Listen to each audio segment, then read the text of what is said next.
पूज्य मान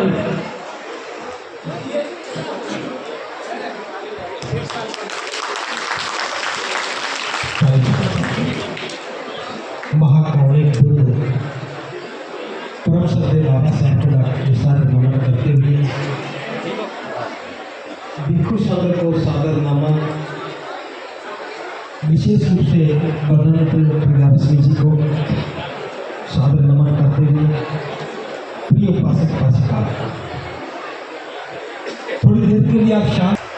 उत्तर भारत के लिए ये गौरव का दिन है कि कोई भिक्षु 50 वर्ष पूरे करके आज हमारे बीच में विराजित है। मुझे नहीं मालूम कि आप प्रसन्न हैं। आपसे भी इतना कहना चाहूंगा, देखिए बंदे जी के जीवन के बारे में मैं क्या बताऊं, जो भी बताऊंगा बहुत कम होगा, क्योंकि 50 वर्ष का जीवन संघर्ष कोई सामान्य नहीं होता। आप समझ सकते हैं कि भिक्षु जीवन कितना कष्टदायक होता है, घर त्याग करना कितना कष्टदायक होता है। और जब व्यक्ति उम्र इस पड़ाव में पहुंच जाए, सम्मान देने के लिए उनके गृह त्याग की 50वीं वर्षगांठ के अवसर पर आए हैं।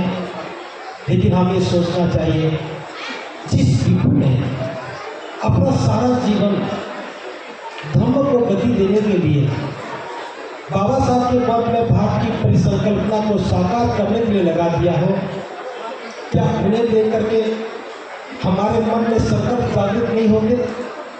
हमें भी संकल्पित होना चाहिए कि बदन प्रज्ञारश्मि जी जो इस मरुभूमि में, उत्तर भारत धर्म के रूप में मरुभूमि है, यहाँ धर्म नजर नहीं आता है, फिर भी इतना काम किया। हम जैसे जो अभी भिक्षु बने हैं, जो ज़्यादा समय नहीं हुआ है, हम उनसे बहुत प्रेरणा लेते हैं। आप उनके काम को देखते हैं, हम उनके प्रयासों को देखते हैं, हम उनके संघर्ष के जीवन को देखते हैं। परिणाम तो बाद में आते हैं, पहले तो प्रयास होते हैं। तो क्या आज के अवसर पर हमें कुछ और गहन मंथन नहीं करना चाहिए? मैं छोटी सी बात आपसे कहकर के बात को विराम दूंगा, क्योंकि बहुत सारे भिक्षु बैठे हैं। जब मेरी तवज्जो हुई, और मैं बता दूं कि मुझे भी अगर धर्म में आने की प्रेरणा अगर कहीं से मिली है तो अलीगढ़ से मिली। भले वो तो भिक्षु आज मेरे सामने नहीं है और उनसे विदा हो गए, लेकिन उनको देख करके मेरे मन में लगा कि भिक्षु बनकर के धर्म का काम किया जा सकता है। और जब मैंने दूर तक देखा तो मेरी प्रेरणा के बहुत सारे स्रोत थे, भिक्षु थे। जब नामकरण हुआ तो मेरा नाम करुणा सिंह रखा। तो मैंने पूछा बंदे जी से, बंदे जी आपने मेरा नाम करुणा सिंह क्यों रखा? उन्होंने कहा, जो आपका नाम कहा है, बताया है, वही आपको करना है। तो मुझे लगा कि करुणा के साथ जो काम करेंगे, शील संपन्नता से काम करेंगे तो धर्म गति करेगा। इस शब्द ने मुझे अनेकों बार मार्ग प्रशस्त किया। आज जो मैं बहुत ही ज्वलंत प्रश्न आपके बीच में रख रहा हूं, क्योंकि मैंने सबसे ज्यादा भिक्षु उत्तर प्रदेश में देखे या दिल्ली में देखे, हरियाणा में भिक्षु था नहीं। लेकिन मैं जिस भी भिक्षु को देख रहा था वो उम्र में बहुत बुजुर्ग होते थे।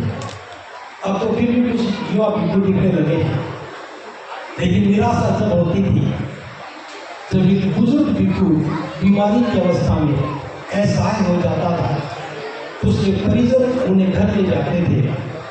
और जितने भिक्षुओं को मैंने देखा है, अधिकतर भिक्षु अपने जीवन की अंतिम यात्रा अपने घर में पूरी करते हैं। ये हमारे लिए बहुत दुखद बात है कि जिस भिक्षु ने घर त्याग कर दिया हो और जीवन का अंतिम सांस वो अपने परिवार में ले, तो भिक्षुओं के लिए की बात अच्छी नहीं थी। बहुत दिनों से ये विचार मन में था और मैंने अपने पवन आचार्य से भी पूछा था कि बच्चों जी आपको कहाँ मरना है, आपको तय करना चाहिए। लेकिन वो तय नहीं कर पाए। वो भी अपने जीवन का अंतिम सफर अपने परिवार में पूरा कर पाए। इस समस्या का अनेक समाधान निकाला है। आपके बहुत नजदीक ही अलीगढ़ है। अलीगढ़ में 17.5 बीघा जमीन खरीद ली गई है और जल्दी ही इसमें निर्माण होने वाला है। और जो सबसे पहला निर्माण होने वाला है वो है वृद्ध भिक्षु भिक्षुणी सेवा विहार। पूरे देश में कहीं पर भी कोई भिक्षु या भिक्षुणी वृद्ध अवस्था में बीमार होता है तो उसे घर आने की आवश्यकता नहीं होगी। उसे आप वृद्ध भिक्षु भिक्षुणी सेवा विहार जो अलीगढ़ में करने वाला है आप उसमें भेजेंगे तो हमें सेवा करने का मौका मिलेगा और फख्र के साथ कह सकेंगे कि भिक्षु ने जो गृह त्याग किया था और गृह त्याग करके गृह त्याग की अवस्था में दुनिया से विदा ली है। तो मैं आपके बात इसलिए बताना चाहता हूँ, सभी भिक्षुओं को वृद्ध होना है। हमारे बीच में बहुत सारे भिक्षु जो वृद्ध होने की लाइन में हैं, वो भी गए हैं, बैठे हैं, कभी मंत्र बुद्ध प्रताप की सेवा कर रहे हैं। लेकिन आपसे बात इसलिए कहना चाह रहा हूँ, भिक्षु अपना काम कर रहे हैं, कुछ काम तो हम भिक्षुओं के लिए नहीं करें। आप सभी उम्मीद करते हैं कि भंते जी ये करें, भंते जी ये करें, भंते जी ये करें, लेकिन भिक्षु अपना काम कर रहे हैं, धर्म का प्रचार प्रसार कर रहे हैं, आपको धर्म की चेतना दे रहे हैं। लेकिन ये उपासक उपासिकाओं की जिम्मेदारी है कि भिक्षु के लिए व्यवस्था करनी चाहिए ताकि कोई भी भिक्षु असहाय होकर के वापस घर में ना जाए। हम उस वृद्ध भिक्षु सेवा विहार में एक हॉस्पिटल भी बनाएंगे, डॉक्टर की व्यवस्था भी होगी, एम्बुलेंस भी होगी और भैंसन भी बहुत सुंदर होगा। सेवा करने के लिए उपासक भी होंगे, उपासिका भी होंगे, भिक्षु भी होंगे, भिक्षुणी भी होंगे।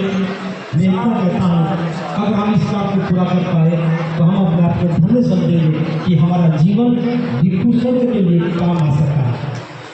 पिछले दिनों दिल्ली में जब हमने प्रस्ताव रखा तो 20 कमरे बनाने की घोषणा वहाँ पे हुई थी। मैं आज आपसे कोई कमरों की बात नहीं कर रहा हूँ, उसमें 3 चीज़ बननी है। भिक्षु प्रशिक्षण केंद्र बनेगा, भिक्षुणी प्रशिक्षण केंद्र बनेगा, एक रहने के लिए वृद्ध भिक्षुओं की लिए सेवा करनी है। तो अलीगढ़ में उस केंद्र का ख्याल जरूर रखना और जल्दी ही उम्मीद है कि 6 महीने में ही ये काम अस्तित्व में आ जाएगा। मुझे उम्मीद है कि हम जल्दी ही उस विहार को भिक्षुओं के लिए खोल देंगे, ऐसी मैं कामना करता हूँ। तो आज भी मैं सभी को अनुरोध कर रहा हूँ, जो भी भिक्षु वृद्ध हो गए हैं उनका थोड़ा सेवा का ख्याल किया करो। उनको दवा की भी आवश्यकता होती है, एक सहारे की भी आवश्यकता होती है, भोजन की भी आवश्यकता होती है। अभी तक ये आप पूर्ति करते रहे हैं, लेकिन वो व्यक्तिगत है, हमें सामूहिक भी करना चाहिए। हमें भिक्षुओं के बारे में सोचना भी चाहिए। केवल यह आयोजन नहीं है, ये हमारे लिए एक दिशा निर्देशन है।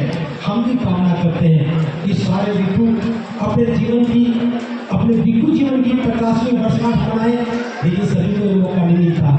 हम धन्य है भंते बदन प्रज्ञा जी का अवसर मिला है। तो मैं कामना करता हूँ कि उनका जीवन दीर्घायु हो, सुखद हो, निर्वाण की प्राप्ति हो, महाकाल बुद्ध की अनुकंपा पर बनी रहे और इसी प्रकार से हमें भी वृद्ध भिक्षुओं का सानिध्य मिलता रहे। इन शब्दों के साथ मैं अपनी बात को विराम देता हूँ। आप सब का मंगल हो। भगवत विश्वनाथ।